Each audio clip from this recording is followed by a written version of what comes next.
পথ চেরোই দেরি করো না যতই, আর ভোলা যাবে না জীবনে কখনোই তোমাকে, ও তোমাকে। তুমি হাসলে আমার ঠোঁটে হাসি, তুমি আসলে জোনাকি রাশি রাশি। রাধে রাধে বন্ধুরা, কেমন আছো তোমরা সবাই? আশা করছি তোমরা সবাই খুব ভালো আছো, আমিও ভালো আছি। তো এই সিম্পল হাউসওয়াইফ জয়শ্রী নতুন আর একটি ব্লগে তোমাদের সকলকে স্বাগত জানাই। এখন বাজে ওই 8:30 মতো। তাহলে চলো এখন থেকেই তোমাদেরকে সাথে নিয়ে আমার ব্লগটা স্টার্ট করছি। আই হোপ যে আজকের ব্লগটা তোমাদের ভালো লাগবে। আর এই যে সকালবেলা উঠে আশিবাসি কাজকর্ম টুকটাক কিছু করে তারপরে সকালবেলার ব্রেকফাস্টের জন্য চা আর মুড়ি খেয়েছি, আর ওদিকে ভাতটা বসিয়ে তারপরে চলে এসেছি বিছনাটাকে ওঠাতে। কেননা বাবু একটু আগে উঠলো, ওই জন্য বিছনাটা আর সকাল সকাল তোলা হয়নি। ওর যেদিনকার টিউশন থাকে সেদিন একটু সকাল সকাল উঠে যায়, সেদিনকার বিছনাটা সকাল সকালই ওঠানো হয়। আর এই যে কিছু টুকিটাকি জামা কাপড় এখানে আছে, তার মধ্যে আমার একটা শাড়িও পরে আছে অগত্যায়। এটা ছিল তোমার ছাদের দড়িতে, তো কাল সন্ধ্যাবেলা এনে এখানে রাখা হয়েছে, তারপরে না আর ফোল্ড করা হয়নি। তো সেটাকে এখন ফোল্ড করে আলনায় রাখলাম। আর এই যে ড্রেসগুলো স্কুল থেকে নতুন দিয়েছে, তো কাল দেখিয়েছিল ড্রেসগুলো আমাকে কার গায়ে হবে কোনটা, সেইভাবে আমাকে দেখিয়েছিল দুজনা। তারপরে আর না ভাঁজ করে রাখা হয়নি, ওইভাবেতেই ছিল। কেননা ওই যে রাত্রেবেলা বাবুদেরকে পড়াশুনো করিয়ে তারপরে যে খাওয়া দাওয়া করিয়ে ওই যে আর ইচ্ছা করে না কোনো কাজে হাত দিতে। রাতের বেলা যাই হোক অ্যাভয়েড করে চলে যেতে পারি, কিন্তু সকালবেলা সেই জিনিসটা যেন আমার চোখে লাগে। যতক্ষণ না পর্যন্ত আমি ঘরটাকে ক্লিন করতে পারছি, নিজের মনের মতো করতে পারছি, ততক্ষণ যেন আমার শরীরের মধ্যে আর মনের মধ্যে কোনো রকম কোনো প্রশস্তিই কাজ করে না। আর এই যে জামা কাপড়গুলো পাট করে শোকেজের ভেতরে রেখে দিলাম, কেননা এই জামা কাপড় এখন আর কোনো রকম কোনো প্রয়োজনই হবে না। কেননা আজ বাদে কাল স্কুল ছুটি যাবে, তারপরে আবার পুজোর পরে গিয়ে স্কুল শুরু হবে। তখন গিয়ে যদি ঠান্ডা পড়ে তাহলে হাতা লম্বা জামা প্যান্ট কাজে লাগবে, আর নয়তো না। আর তারপরে এই যে তোমার দাদাভাই কাল রাত্রে নিয়ে এসেছিলো চিংড়ি মাছগুলো, তো ফ্রিজে রেখে দেওয়া হয়েছিল।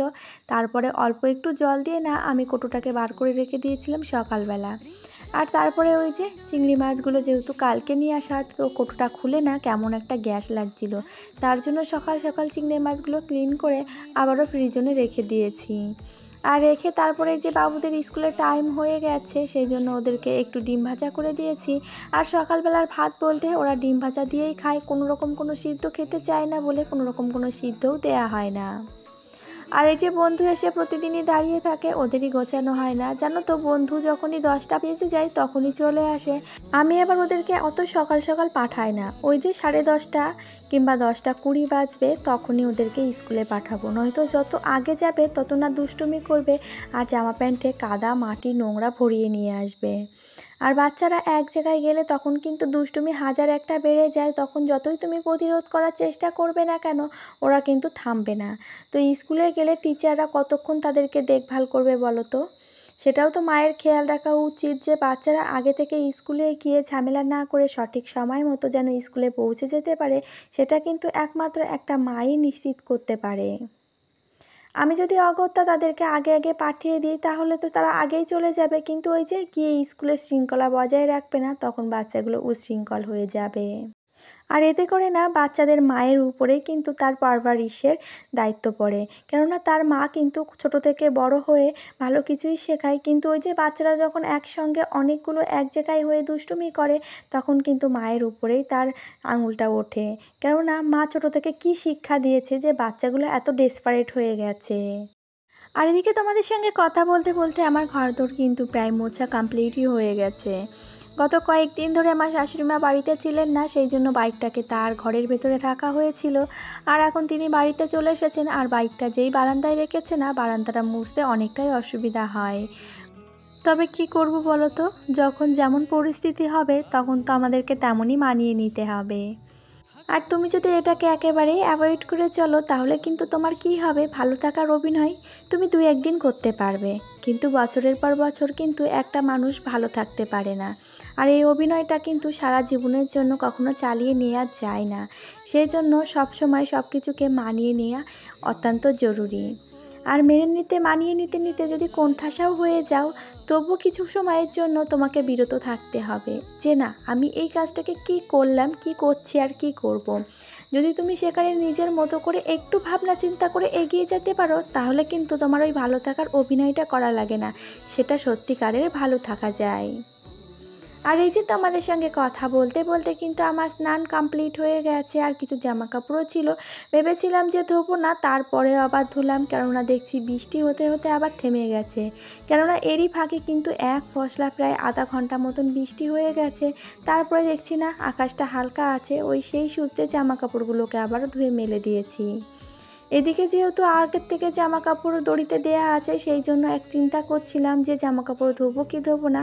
তারপরে দেখলাম যে না, যে কটা সিঁড়ির ঘরে দড়িতে দেয়া আছে ওইগুলো তো কালকের জামা কাপড়, সেগুলো তো আধা শুকনো হয়ে গেছে, এগুলো রাতের বেলা ফ্যানের স্ট্যান্ডে দিলে শুকিয়ে যাবে। আর আজকের যেগুলো সেগুলো থাকলে কালকে যদি রৌদ্র হয় তাহলে ভালো, আর না হলে পরের দিনকার খাটের স্ট্যান্ডে দিলে হাওয়ায় হাওয়ায় শুকিয়ে যাবে।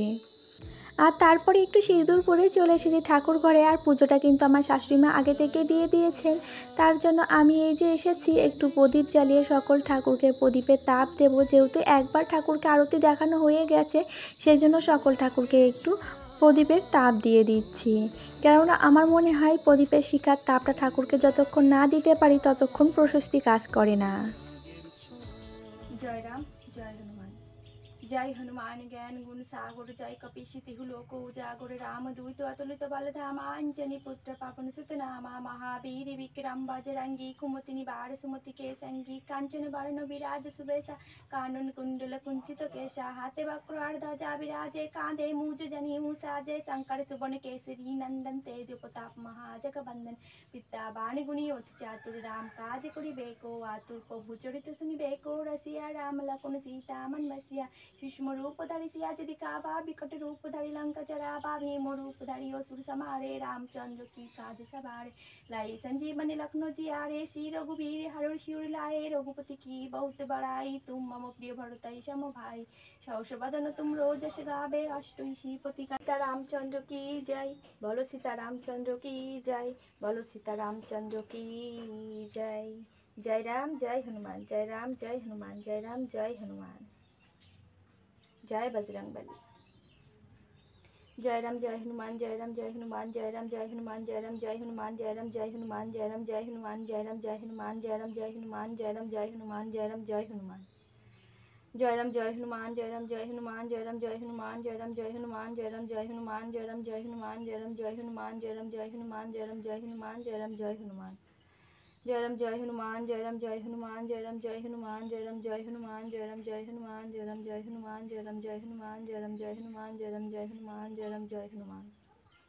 जय राम जय हनुमान, जय राम जय हनुमान, जय राम जय हनुमान, जय राम जय हनुमान, जय राम जय हनुमान, जय राम जय हनुमान, जय राम जय हनुमान, जय राम जय हनुमान, जय राम जय हनुमान, जय राम जय हनुमान। जय राम जय हनुमान।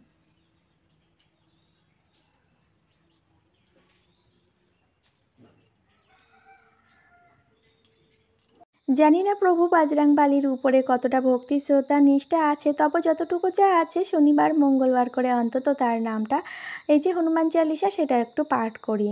তবে কোনো দিন ঘরেতেই করি, আবার আজকে সময় পেলাম ঠাকুর ঘরে করার জন্য, ওই জন্য ঠাকুর ঘরেই পাঠ করে নিলাম। আর এটা পাঠ একেবারেই আমার মুখস্থ হয়ে গেছে, কেননা আমি বহুদিন ধরে এই হনুমান চালিসাটা পাঠ করছি, তার জন্য আমার কোনো হনুমান চালিসার বইই পড়া লাগে না। আর এই যে ইতিমধ্যে কিন্তু আমি যখন স্নানে গেছিলাম তখন আমি প্রেসার কুকারে এই যে কচুরমুখী সিদ্ধ বসিয়েছিলাম, তো দেখছি একটা সিটিতেই সুন্দর সিদ্ধ হয়ে গেছে। তবে এটা করা আমার উচিত হয়নি, জানো তো, কচুরমুখীর তরকারিটা একেবারে গলে গেলে আমার একদমই পছন্দ হয় না। তো সে সূত্রে ভেবেছিলাম যে একটা সিটি মারলে হয়তো কোনো রকম নর্মাল সিদ্ধ হবে, তো দেখছি না অতিরিক্ত সিদ্ধ হয়ে গেছে। আর এই যে কচুরমুখী সিদ্ধ হতে হতে এর মধ্যে কিন্তু আমি কুলেখাড়া শাক দিয়ে দুটো চিংড়ি মাছ দিয়ে একটা তরকারি বানিয়ে ফেলেছি। কেননা এই কুলেখাড়া শাকটা কিন্তু বেশ কিছুদিন আগে আনা হয়েছিল, তো হাফটা রান্না করা হয়েছিল আর হাফটা করা হয়নি, তো ওটাকে পলিথিনে বেঁধে ফ্রিজে রেখে দিয়েছিলাম। তো আজ বার করে একটু ধুয়ে 4-5টা চিংড়ি মাছ দিয়ে অল্প করে ঝোল করে ফেললাম। আর এদিকে এই যে কচুরমুখীর তরকারিটাকে শেষমেশ বসিয়েছি, তবে আজকে যেন কচুরমুখীর তরকারিটা আমার মন পোষালো না, ওই যে বেকার এতটা গলে গেছে যে তরকারিটা পুরো একেবারে মনে হচ্ছিল যে না আটা গুলে দিয়েছি। কিন্তু খেতে খারাপ হয়নি, তবে ওই যে মনে পোষায় না যে জিনিস, সে জিনিস খেতে ভালো হলেও কিন্তু সেই সন্তুষ্টিবোধ আসে না। তবে ওই যে যা হয়ে গেছে তা তো আর পাল্টানো যাবে না। তবে পুনরায় যখন আবার করা হবে তখন এই ভুলটাকে সংশোধন করে নেওয়া যাবে। আর এই যে ফাইনালি লাভিয়েছি, দেখো পুরো একেবারে মনে হচ্ছে আটা গোলা জল ঢেলে দিয়েছি। কিন্তু কিছু করার নেই, যা হয়েছে তা তো হয়েছে, ওটা নিয়ে আর বেশি মন খারাপ করেও লাভ নেই। তারপরে এই যে খাওয়া দাওয়া সেরে একেবারে একটু রেস্ট নিয়েছিলাম, আর এখন হলো সন্ধ্যার পরে। আর বাবুদের এই পাঞ্জাবি দুটো দিয়েছে তার বৌদি ভাই, আর তারা কিন্তু এই পাঞ্জাবি দুটো পেয়ে খুবই খুশি, কেননা পুজো এসে গেছে আর 2-4 দিন হাতে আছে, তো সেই সূত্রে ওদের হাতে পাওয়া এই যে প্রথম গিফট, তো ওরা পেয়ে খুবই খুশি। আর ওদিকে আমার মাও গিফট কিনেছে, তবে আমরা না গেলে সেই গিফটটা আমাদেরকে দেবে না। আমার আজকের ভিডিওতে কমেন্ট করেছিল রীতা বোন, দিদিভাই তুমি কেমন আছো? আমি ভালো আছি, আর তোমার ভিডিও আমার দেখতে খুব ভালো লাগে। থ্যাংক ইউ রীতা বোন।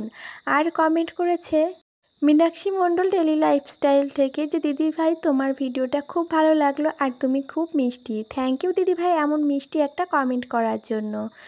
তবে চলো আজকের মতন ভিডিওটি এই পর্যন্তই। সকলে খুব ভালো থাকবে, পরিবারকে নিয়ে আবারও দেখা হবে।